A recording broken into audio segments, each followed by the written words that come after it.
आईबद्दल तू इतकं सांगितलं. ताई, तू स्वतः एक आई आहेस आणि आत्ता तू खूप काम करतेस. म्हणजे प्रेक्षक तुला आधीपासून तू काम करतेस, बट आत्ता नव्याने तुला प्रेक्षक ओळखायला लागलेत, राईट? या सगळ्यामध्ये प्रोफेशनल लाईफ आणि तुझी पर्सनल लाईफ कसं मॅनेज करतेस? मी म्हणजे प्रवीणनी हे बऱ्याच मुलाखतींमध्ये सांगितलं आहे की परार्ध झाल्यानंतर, मुलगा झाल्यानंतर मी ब्रेक घेतला होता. बराच काळ ब्रेक घेतला होता. तर तो ब्रेक घेण्याचा निर्णय माझा स्वतःचा होता. म्हणजे माझं असं म्हणणं आहे की मूल काही आपल्याला कानात येऊन सांगत नाही मला जन्माला घाला. बरोबर आहे. सो हा निर्णय आपला असतो मुलाला जन्म द्यायचा. तर मग त्याला सांभाळणं पण आपलं कर्तव्य आहे.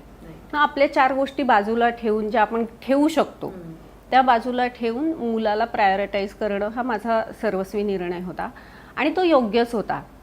पण बऱ्याचदा ना मन आणि बुद्धी यांच्यामध्ये नेहमी द्वंद्व चाललेलं असतं. ज्यावेळी असा म्हणजे निर्णयाचा क्षण येतो की नाही की आता आपल्याला काहीतरी निर्णय घ्यायचा आहे, तर त्यावेळी जो क्लेश चाललेला असतो आतमध्ये, काय हे का ते, हे का ते, बुद्धी एक वेगळं सांगत असते आणि मन आपलं वेगळं सांगत असतं. तर अशा वेळी माझ्या अनुभवातून असं सांगते की निर्णय नेहमी मनाला घेऊ द्यावा, मनाने निर्णय घ्यावा आणि तो निर्णय कसा योग्य आहे हे ठरवण्याचं काम मेंदूकडे सोपवावं. वा. सो मी माझ्या मनाने निर्णय घेतला की मी ब्रेक घेणार आहे आणि मी माझ्या मेंदूला ठरवू दिलं की हा निर्णय कसा योग्य ठरवायचा आहे भविष्यामध्ये. कारण there is nothing right or wrong, only time will prove, एक अशी म्हण आहे. सो ब्रेनला हे ठरवू द्यायचं की मी हा निर्णय घेतलेला कसा योग्य आहे. तर हा निर्णय घेताना मी घेतला, बरोबर व्यवस्थित घेतला, पण ॲक्च्युली जेव्हा तो काही वर्ष मला तो अंमलात आणायचा होता तेव्हा माझी थोडीशी पळापळ झाली मानसिकरित्या.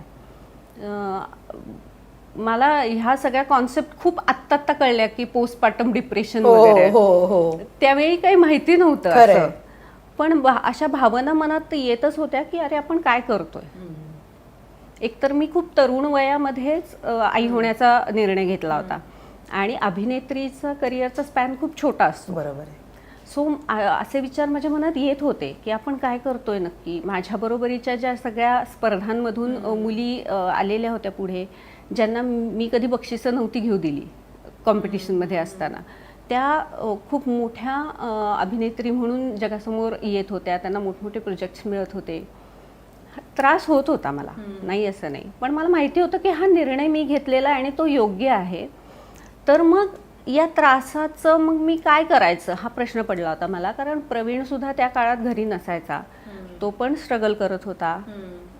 नाव कमवण्यासाठी त्याचे पण धडपड चाललेली होती.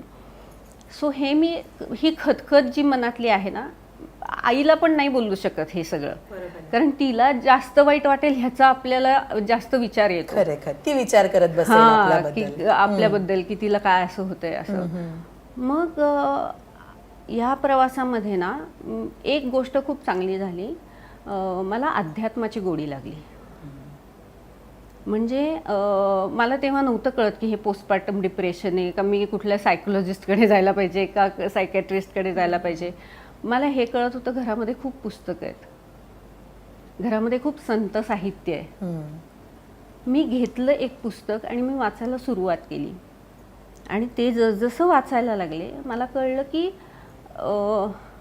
आपल्याला जगायचं कसं, जगण्यातल्या अडचणी, आपल्या मनातले युद्ध ही कशी थांबवायची हे आपल्याला कुठल्याही शाळेत शिकवलं जात नाही, हे कुठलंही विज्ञान आपल्याला शिकवत नाही.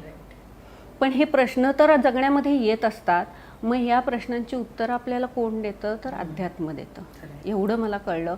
आणि त्याच्यानंतर मग जो माझा जगण्याकडे बघण्याचा दृष्टिकोन जो बदलला तो तिथपासून बदलला आणि मला एकदम पॉझिटिव्हिटी झाली जगण्यामध्ये ना. मला या निर्णयाचं दुःख वाटायला लागलं. आता मला वाटायला लागलं की हेच किती सुंदर आहे, हे किती योग्य आहे. आणि जेव्हा आपली वेळ येईल, प्रत्येकाची टाइमलाईन वेगवेगळी असते. ॲब्सोल्युटली खरंय, तो दिवस यावा लागतो प्रत्येकाचा. तर माझा दिवस ज्यावेळी येईल तेव्हा मी माझ्या परीने 100% देण्याचा प्रयत्न करणार. बाकी त्याच्या फळाची पण मी चिंता नाही करणार. मी फक्त काम झाल्यानंतर एवढाच विचार करणार की मी माझं सर्वस्व दिलं का, मी माझे पूर्ण प्रयत्न मी केले का. जर केले असतील तर मी समाधानी आहे, मग त्याचं फळ काही असो.